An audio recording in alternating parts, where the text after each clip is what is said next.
Draining. Talk about draining. L. Duncan, former ESPN, now with Netflix. L. Duncan goes unhinged on Caitlin. An absolute explosion has just rocked the WNBA, leaving league headquarters in complete panic and sending fans into an unprecedented frenzy. In a move that no one saw coming, a veteran WNBA referee has been officially suspended following a catastrophic officiating scandal centered around Indiana Fever superstar Caitlin Clark. For months, whispers of biased calls, hidden agendas, and blatant targeting in the locker rooms have swirled, but tonight, those whispers turned into full-blown war. Sirens are blaring across sports media as leaked audio and internal documents reveal a shocking breach of integrity that threatens to dismantle the entire league's credibility. Caitlin Clark, the transcendent phenomenon who brought millions of eyes to women's basketball, was left visually shaken on the court after another series of unbelievable non-calls went utterly off the rails. But this time, the league couldn't sweep it under the rug. The evidence was too damning, the fan uproar was too deafening, and the internal betrayal was far too deep. As Commissioner Kathy Engelbert scrambles to control the escalating narrative, key players are threatening a league-wide boycott, and locker rooms are tearing themselves apart. What really happened behind closed doors before that whistle blew? To truly understand the sheer magnitude of this unprecedented scandal, you have to rewind to the moment Caitlin Clark first stepped foot into the WNBA. From day one, her arrival was treated less like a sporting transition and more like a hostile takeover that shattered the status quo. She walked in with record-breaking viewership, sold-out arenas across the country, and multi-million-dollar endorsement deals that instantly shifted the league's entire economic financial universe. But behind the glitz, the glamour, and the roaring crowds, a toxic wave of bitter jealousy and deep-seated resentment was quietly festering in every corner of the league. Inside opposing locker rooms, veteran stars and fierce rivals felt completely overshadowed, watching their own years of blood, sweat, and sacrifice brushed aside by a hyper-focused media circus. Tensions reached an absolute boiling point as physical play against Clark rapidly crossed the line from intense professional competition into blatant, systematic aggression. Game after game, millions of stunned viewers watched in utter disbelief as Clark was subjected to bone-crushing hard fouls, deliberate cheap shots, and relentless taunting that went mysteriously uncalled by league officials. Inside the Indiana Fever locker room, the emotional toll on the young phenom was becoming painfully obvious to her teammates and coaches. Clark was constantly fighting through bruising physical contacts, visible body fatigue, and agonizing dead legs, yet she refused to back down or hide behind excuses. Every time she dared to question a phantom whistle or beg for a basic foul call, national media outlets and rival fan bases immediately branded her as whiny and entitled. The pressure mounting on her shoulders wasn't just about winning basketball games anymore. It was about surviving an increasingly hostile environment that seemed desperately designed to watch her fall. Meanwhile, behind closed doors at WNBA headquarters, executives were quietly walking an impossible tightrope, trying to balance skyrocketing corporate profits against an explosive ref-to-player dynamic. Referees were operating under tremendous, unverified pressure, caught directly in the crossfire between veteran dominance and a rising superstar's historic ascension. Deep fractures began forming within the officiating union itself, as certain veteran referees reportedly grew openly bitter over the extreme public scrutiny accompanying every single Clark game. Anonymous leaks from inside the league's referee association began hinting at growing internal disputes over how to handle Clark's high-octane, fast-paced style of play. Whispers grew louder that specific officiating crews were intentionally turning a blind eye to physical enforcement, quietly allowing opponents to test Clark's physical boundaries without fear of whistle discipline. What the public thought was just routine, split-second human error on the court was actually the beginning of a terrifying, deeply rooted conspiracy that was about to blow the entire league wide open.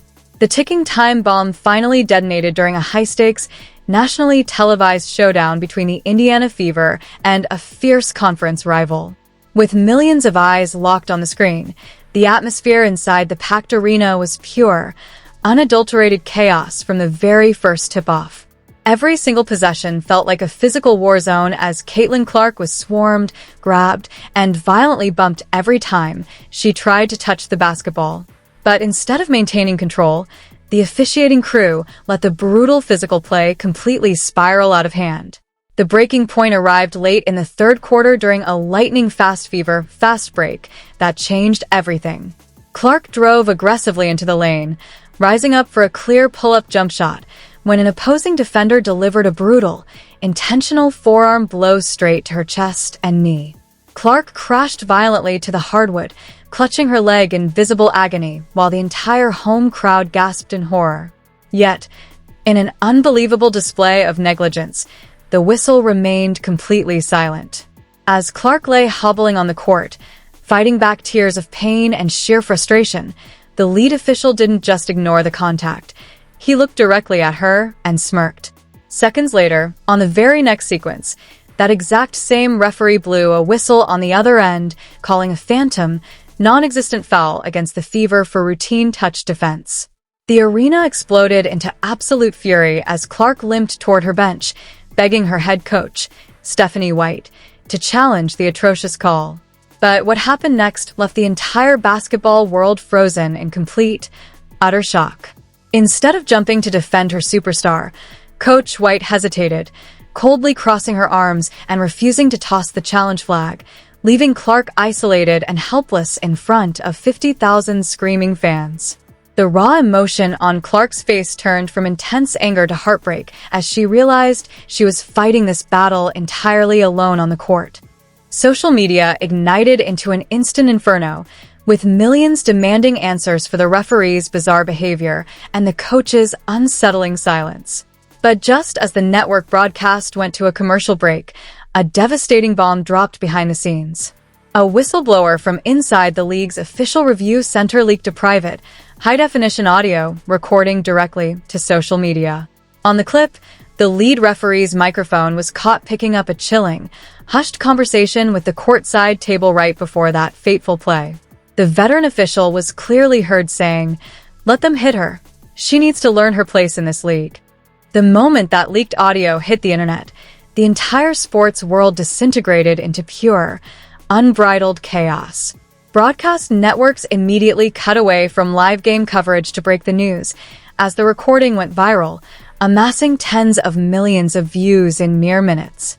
Fans inside the arena erupted into roaring chants demanding the immediate termination of the officiating crew, forcing stadium security to step in and surround the court. But while the public raged, an even bigger, far more dangerous storm was quietly brewing behind the heavy metal doors of the Indiana Fever locker room. Inside, the atmosphere was suffocating, thick with overwhelming anger, feeling betrayed, and absolute disbelief.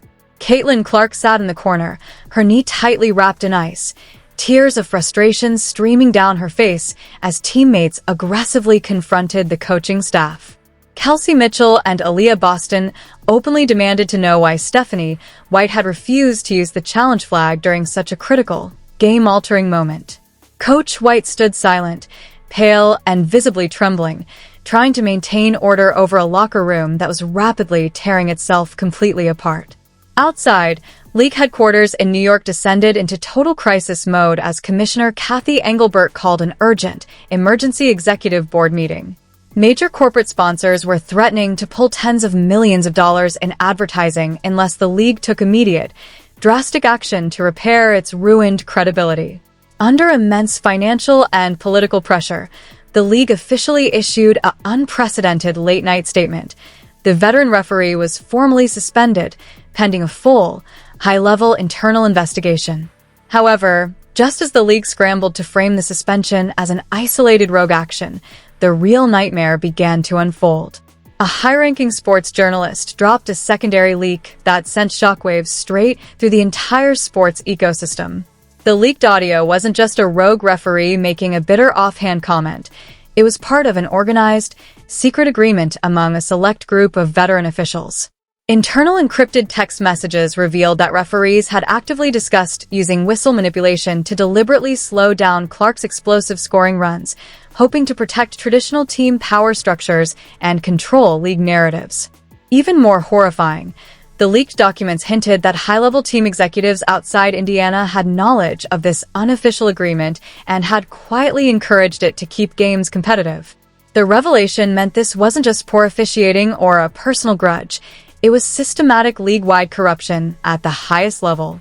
As news of the widespread conspiracy reached the players, locker rooms across the country went completely silent with shock and paranoia. Player union representatives began convening emergency late-night video calls, with several high-profile stars threatening to refuse to step onto the court for their next scheduled games. The integrity of the entire league was hanging by a single thread, and the scandal was no longer just about one missed foul call. It was about a massive cover-up that reached the highest hallways of basketball power. By the next morning, the WNBA was engulfed in an unprecedented media nuclear storm that dominated every single major news channel across the globe. Sports talk shows, news outlets, and political commentators completely abandoned their normal schedules to analyze every frame of the leaked footage and every word of the audio. Outside the Indiana Fever practice facility, hundreds of journalists and camera crews set up camp, creating a chaotic blockade as players arrived in silence. The public backlash was swift, brutal, and completely relentless, as angry fans launched massive online petitions demanding the permanent banning of the suspended referee and a total overhaul of league leadership. Inside the locker rooms, the psychological fallout was devastating, creating an atmosphere of deep paranoia and emotional exhaustion. Caitlin Clark was reportedly pushed to her absolute limit, isolated and struggling with the immense emotional toll of realizing her own league system had been rigged against her. Her teammates were torn between fierce loyalty to their star and absolute horror at the systemic corruption that tarnished their hard-earned victories. Meanwhile, rival players across the league, even those who had previously clashed with Clark, found themselves caught in a complex web of outrage, realizing that if officials could target one player, no one was safe. The financial fallout was equally catastrophic, as several major corporate sponsors began publicly pausing their multi-million-dollar endorsement deals with the league. Commissioner Kathy Engelbert held a high-stakes, emergency press conference, looking visibly shaken as she tried to assure the public that the WNBA maintained zero tolerance for referee misconduct. However, her defensive tone and evasive answers only fueled the flames, prompting loud calls from both fans and sports analysts for her immediate resignation. The deep trust between the players, the referees, and the league's front office had been completely shattered into a million unfixable pieces. Social media had turned into a total war zone, with millions of passionate fan factions clashing endlessly over the scandal. Former WNBA legends and NBA superstars began speaking out publicly, calling the revelation an absolute embarrassment to the sport and demanding full transparency. Every single game scheduled for that week was suddenly clouded by heavy suspicion, as fans questioned whether any whistle blown on the court was genuine or scripted. As the emotional pressure reached a boiling point, the Fever organization prepared for an urgent team statement that promised to address the scandal head-on. Just as the Indiana Fever were set to step up to the podium for their emergency press conference, a bombshell revelation hit the wire that completely flipped the entire narrative upside down.